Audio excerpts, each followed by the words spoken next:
बच्चों, आज हम पढ़ेंगे कक्षा 9वीं के सामाजिक विज्ञान की जो चौथा भाग है बच्चों। इसके पहले हमने इतिहास, अर्थशास्त्र और भूगोल इन तीनों विषय के एक एक पाठ पढ़ चुके हम लोग। और आज हम पढ़ेंगे लोकतांत्रिक राजनीति। लोकतांत्रिक राजनीति फर्स्ट है ना, पहला कक्षा 9 के लिए राजनीति विज्ञान की पाठ्य पुस्तक। तो बच्चों, ये राजनीति विज्ञान की पाठ्य पुस्तक है। तो इसके पहले भी मैंने बताया है कि आपके सामाजिक विज्ञान में 4 पुस्तकें हैं। 4 पुस्तकें आपके सामाजिक विज्ञान में, और एक है भूगोल की पुस्तक है बच्चों, और एक है भारत और समकालीन विश्व जो कि इतिहास की पुस्तक है, एक अर्थशास्त्र की, और ये जो चौथी पुस्तक है ये राजनीति विज्ञान की पाठ्य पुस्तक है बच्चों। तो आज हम इसका पहला पाठ शुरू करते हैं। और इसी तरह की और वीडियो देखने के लिए आप हमारे चैनल को सब्सक्राइब कीजिए, जिससे कि सारे नोटिफिकेशन आपको तुरंत मिल जाए। तो इसके जो विषय सूची है बच्चों, इसकी जो विषय सूची है इसमें है अध्याय 1 लोकतंत्र क्या, लोकतंत्र क्यों। तो लोकतंत्र क्या है ना, इसके बारे में हमें यहाँ पता चलेगा। और लोकतंत्र क्यों। अध्याय 2 है संविधान निर्माण। आपने संविधान के बारे में पहले भी सुना होगा है ना, कि संविधान क्या होता है, संविधान निर्माण क्यों किया गया था, और इसके बारे में और विशेष रूप से यहाँ बताया जाएगा। अध्याय 3 है चुनावी राजनीति। अध्याय 4 है संस्थाओं का कामकाज, और अध्याय 5 है लोकतांत्रिक अधिकार। इस तरह से कुल इसमें 5 अध्याय है बच्चों, और ये इसकी विषय सूची थी। और ये है मुन्नी, है ना बच्चों, ये मुन्नी है जिसका कि यहाँ पर आपको हर पेज पे आपको इनके चित्र दिखाई देंगे। और ये है उन्नी। तो मुन्नी और उन्नी 2 कार्टून है यहाँ पर, और इनके माध्यम से ही हम आगे समझते हुए पढ़ेंगे बच्चों। तो अध्याय 1 है लोकतंत्र क्या, लोकतंत्र क्यों। तो चलो पढ़ते हैं। परिचय। लोकतंत्र क्या है, इसकी विशेषताएं क्या है। हम बहुत सरल परिभाषा से शुरुआत करते हैं। बहुत सरल परिभाषा से हम इसकी शुरुआत करेंगे कि लोकतंत्र क्या है और लोकतंत्र की विशेषताएं। ठीक है, लोकतंत्र क्या है, इसकी विशेषताएं क्या है। हम बहुत सरल परिभाषा से शुरुआत करते हैं, फिर हम बारी बारी से इन बिंदुओं का व्यावहारिक अर्थ जानेंगे। यहाँ हमारा उद्देश्य किसी भी सरकार के लोकतांत्रिक होने की न्यूनतम विशेषताओं की ओर चिन्हित करना है। यह अध्याय पढ़ लेने के बाद हम लोकतांत्रिक और गैर लोकतांत्रिक शासन में अंतर कर सकते हैं। अध्याय के अंत में हम इस न्यूनतम लक्ष्य से आगे बढ़कर लोकतंत्र की बृहत्तर परिभाषा पर आएंगे। समकालीन दुनिया में लोकतंत्र ही सबसे लोकप्रिय शासन पद्धति है ना। वर्तमान में भी सबसे लोकप्रिय शासन पद्धति कौन सी बच्चों, लोकतंत्र है ना। लोकतंत्र के आधार पर जो शासन पद्धति वही लोकप्रिय है। पर ऐसा क्यों है, कौन सी चीज इसे दूसरी व्यवस्थाओं से बेहतर बनाती है, क्या यही शासन की सर्वोत्तम व्यवस्था है। इन सवालों पर हम इस अध्याय के बाद वाले हिस्से में चर्चा करेंगे। तो यहाँ पर हमें बताया गया है, इसके बाद में हमें बताया गया है लोकतंत्र क्या है। लोकतंत्र क्या है, आप सरकार के विभिन्न रूपों के बारे में पढ़ चुके हैं। लोकतंत्र की अब तक की आपकी समझ के आधार पर कुछ उदाहरण देते हुए सरकार की कुछ सामान्य विशेषताएं लिखिए, है ना। कुछ उदाहरण देते हो आप, सरकार की विशेषताएं लिखिए। लोकतांत्रिक सरकारें, गैर लोकतांत्रिक सरकारें। तो यहाँ पर विशेषता क्या हो सकती है लोकतंत्र के बच्चों। लोकतंत्र शासन की वह पद्धति है जिसमें जनता द्वारा चुने हुए प्रतिनिधि भाग लेते हैं, है ना, ऐसा हम बता सकते हैं। तो यहाँ पे अगला जो टॉपिक है बच्चों, परिभाषा की जरूरत क्यों।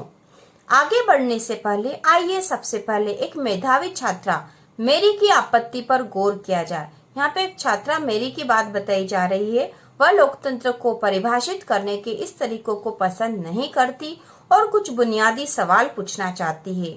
उसकी अध्यापिका मैटिल्डा लिंगदो ने उसके सवालों का जवाब देना शुरू किया तो कक्षा की अन्य छात्राएं भी इस चर्चा में भाग लेने लगी। तो मेरी ने कुछ आपत्ति करी थी इस बात पर, है ना, किस बात पर, कि सबसे पहले हमें लोकतंत्र को जो परिभाषित करने का जो तरीका है उससे संबंधित कुछ बुनियादी सवाल पूछ रही थी मेरी, और उसकी जो अध्यापिका है मैटिल्डा लिंगदो वो उसके सवालों का जवाब दे रही थी। और जब ये बात हो रही थी तो मेरी के साथ में कुछ उसकी अन्य कक्षा की जो छात्रा है वो भी इस बातचीत में हिस्सा लेने लग जाती है। तो यहाँ पे मेरी पूछ रही है, मैरी मैडम मुझे यह तरीका ठीक नहीं लगता। पहले लोकतांत्रिक व्यवस्थाओं के बारे में चर्चा किया और अब आकर हम लोकतंत्र का मतलब जानने की कोशिश कर रहे हैं। मेरे कहने का मतलब है कि इस काम को ही हमें पहले करना था। किस काम को? कि सबसे पहले तो हमें लोकतंत्र की परिभाषा देनी थी, उसके बाद उसकी व्यवस्थाओं की चर्चा करनी थी, है ना। और पहले अध्याय वाली पढ़ाई अब, ठीक है। मेरे कहने का मतलब है कि इस काम को ही हमें पहले करना था और पहले अध्याय वाली पढ़ाई अब। क्या ऐसा ठीक नहीं होता? लिंग दो मैडम, तुम्हारी बातों में दम है, पर क्या हम अपने सामान्य जीवन में भी ऐसा ही नहीं करते? क्या हम कलम, बरसात या प्रेम जैसे शब्दों का उपयोग करने से पहले इनकी परिभाषा स्पष्ट करना जरूरी मानते हैं? जरा सोचो, क्या हमारे पास इन शब्दों की बहुत स्पष्ट और सर्वमान्य परिभाषा है? शब्दों का उपयोग करके हम उनका अर्थ जानते हैं ना। तो उनकी मैरी की जो मैडम है, लिंग दो मैडम, उसे समझा रही कि पहले हमें शब्दों का उपयोग करते हैं, उसके बाद ही उन्हें परिभाषित करते हैं कि हम अपने जीवन में उसे किस रूप में प्रयोग कर रहे हैं और उसे किस रूप में परिभाषित करना चाहिए। और मेरी का ये कहना था कि पहले हमें परिभाषा देना चाहिए और फिर उसका चर्चा करनी चाहिए। तो मेरी फिर कह रही है, फिर परिभाषा की जरूरत ही क्यों है? लिंग दो मैडम, हमें परिभाषा की जरूरत तभी पड़ती है जब हमें किसी शब्द का उपयोग करने से परेशानी होती है। हमें बारिश की परिभाषा की जरूरत तभी होती है जब हमें बूंदाबांदी और बादल फटने जैसी स्थिति और सामान्य बरसात में फर्क करना हो, है ना। किसी भी चीज की परिभाषा देने की आवश्यकता क्यों होती है? तो यह लिंग दो मैडम बता रहे हैं कि जैसे कि बूंदाबांदी हुई, है ना, सामान्य छींटे आए पानी के, या फिर बादल फट गए, तो यहाँ पर सामान्य बरसात से इनका जो अंतर है वो कैसे बताएंगे हम, इसलिए परिभाषा देने की हमें जरूरत पड़ती है।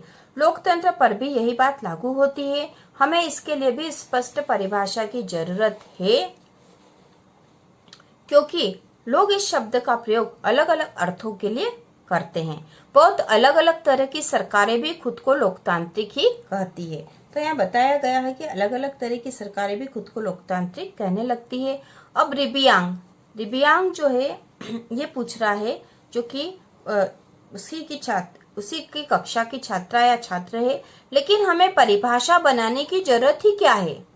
एक दिन आपने हमें अब्राहम लिंकन का एक वाक्य सुनाया था, लोगों के लिए, लोगों की और लोगों के द्वारा चलने वाली शासन व्यवस्था ही लोकतंत्र है ना। तो ये अब्राहम लिंकन की परिभाषा है बच्चों लोकतंत्र की, और ये बहुत प्रसिद्ध है, आपको पता होना चाहिए। तो इनके अनुसार अब्राहम लिंकन का वाक्य था कि लोकतंत्र क्या है? लोकतंत्र है लोगों के लिए, लोगों की और लोगों के द्वारा चलने वाली शासन व्यवस्था ही लोकतंत्र है। मेघालय में हम स्वयं पर राज करते रहे हैं, इसे सभी लोग मानते भी हैं, हमें इसमें बदलाव करने की क्या जरूरत है? तो ये मेघालय की बात हो रही है क्योंकि ये बच्चे वहीं के हैं। लिंग दो मैडम, मैं यह नहीं कहती कि इसमें बदलाव करने की जरूरत है, मुझे भी यह परिभाषा बहुत सुंदर लगती है। जब हम इस मसले पर खुद से विचार न करें तब तक यह तय करना मुश्किल होगा कि लोकतंत्र ही यही सर्वोत्तम परिभाषा है। हमें किसी चीज को सिर्फ इसी आधार पर स्वीकार नहीं कर लेना चाहिए कि किसी बहुत नामी गिरामी आदमी ने उसके लिए कुछ बहुत अच्छा कहा है या सभी लोग उसे सही मानते हैं ना। केवल इसके आधार पर ही हमारे अपने विचार नहीं बनना चाहिए कि किसी ने उसके बारे में अच्छा कहा है। अब योलांदा पूछ रही है, मैडम क्या मैं कुछ कह सकती हूँ? हमें कोई परिभाषा तलाशने की जरूरत नहीं है। मैंने कहीं पढ़ा है डेमोक्रेसी यूनानी शब्द डेमोक्रेशिया से बना है। तो डेमोक्रेसी जो है यूनानी शब्द डेमोक्रेशिया से बना है ना। योलांदा भी छात्रा है बच्चों, और इसके पहले हमने रिबियांग पढ़ा था। रिबियांग जो है वो भी जो है मेरी की कक्षा की छात्रा है, क्योंकि यहाँ मैं पहले ही बताया था कि कक्षा की अन्य छात्राओं के बारे में बात करी थी। तो ये सारे बच्चे जो है छात्रा ही हैं। तो योलांदा बोल रही कि मैडम क्या मैं कुछ कह सकती हूँ? हमें कोई परिभाषा तलाशने की जरूरत नहीं है। मैंने कहीं पढ़ा है कि डेमोक्रेसी यूनानी शब्द डेमोक्रेशिया से बना है। यूनान में डेमोस का अर्थ होता लोग और क्रेशिया का अर्थ होता शासन। इस प्रकार डेमोक्रेसी अर्थात लोकतंत्र का अर्थ है लोगों का शासन, यही सही अर्थ है। फिर परिभाषा की क्या जरूरत है ना। तो यहाँ बच्चे एक बात कर रहे हैं कि लोकतंत्र को परिभाषित करने की आवश्यकता ही हमें क्यों पड़ रही है। लिंग दो मैडम, इस सवाल पर विचार करने का यह भी बहुत उपयोगी तरीका है, पर मैं इसका पर मैं इतना कहूंगी कि सिर्फ शब्द की उत्पत्ति से उसकी परिभाषा निकालने का तरीका हरदम उपयोगी नहीं रहता। हर बार ये तरीका उपयोगी नहीं रहता कि शब्द की उत्पत्ति के आधार पर ही हम उसकी परिभाषा कर लें। शब्द का अर्थ हमेशा अपने मूल से जुड़ा या बंधा नहीं रहता। समय और प्रयोग के साथ साथ उसका अर्थ बदलता भी रहता है ना। समय के साथ साथ किसी शब्द का अर्थ बदल भी जाता है। अब कंप्यूटर शब्द को ही लो। यह कंप्यूटिंग अर्थात गणना शब्द से बना है। मुश्किल गणनाओं को सरलता से करने के लिए बने यंत्र को ही कंप्यूटर कहा जाता था।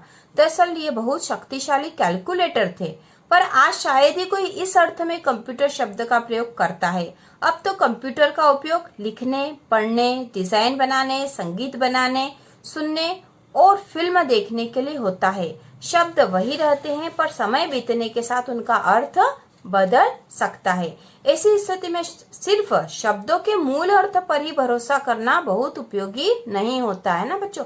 केवल मूल अर्थ के आधार पर शब्द का अर्थ या उसको परिभाषित करना ठीक नहीं है। कितनी बार शब्दों के अर्थ बदल जाते हैं। अब मेरी पूछ रही है, मैडम आपके कहने का मतलब यह है कि इस विषय पर खुद सोचने का कोई शॉर्टकट नहीं है, हमें इसके अर्थ पर गौर करना ही होगा और इसकी परिभाषा गढ़नी होगी। लिंक दो मैडम, एकदम सही। इसलिए आओ अब यह काम कर ही डालें।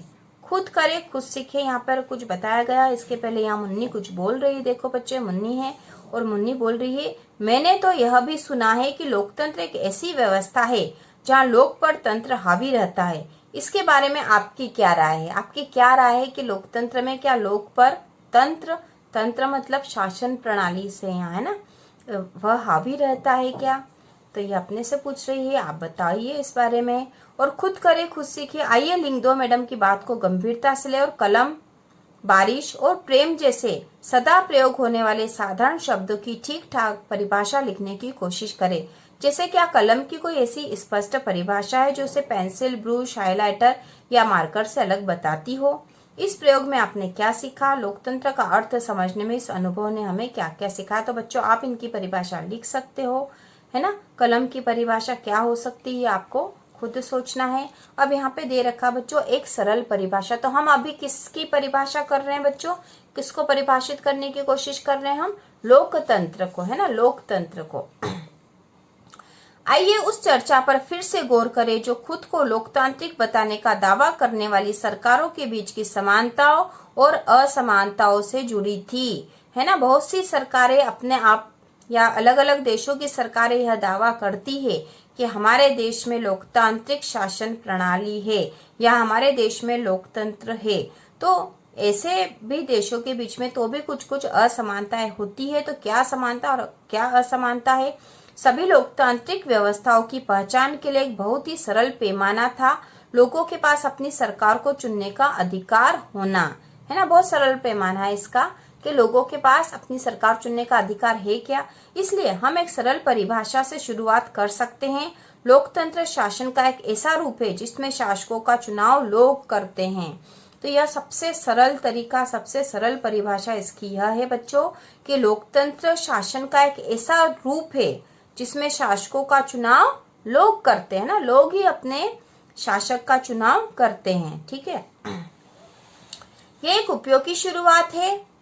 यह परिभाषा बहुत स्पष्ट ढंग से लोकतांत्रिक और गैर लोकतांत्रिक शासन व्यवस्थाओं में अंतर कर देती है। म्यांमार के सैनिक शासकों का चुनाव लोगों ने नहीं किया है। जिन लोगों का सेना पर नियंत्रण था वे देश के शासक बन गए। शासक के फैसलों में लोगों की कोई भागीदारी नहीं है। पिनोशे चिले जैसे तानाशाहो का चुनाव लोग नहीं करते, है ना। ये जो व्यक्ति है पिनोशे चिले, जो नाम है तानाशाह का नाम है, यही बात राजशाहियों पर भी लागू होती है। सऊदी अरब के शाह लोगों द्वारा शासक नहीं चुने गए हैं, ना। सऊदी अरब के जो शाह है वो लोगों द्वारा नहीं चुने गए हैं ना, बल्कि राज परिवार में जन्म लेने के कारण उन्होंने यह हक पाया है।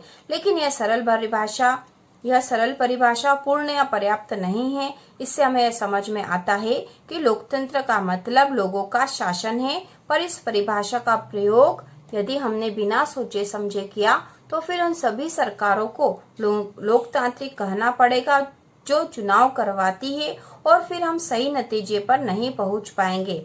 जैसा हम अध्याय 3 में देखेंगे कि समकालीन दुनिया की हर सरकार, चाहे वह लोकतांत्रिक हो या न हो, खुद को लोकतांत्रिक कहलाना चाहती है।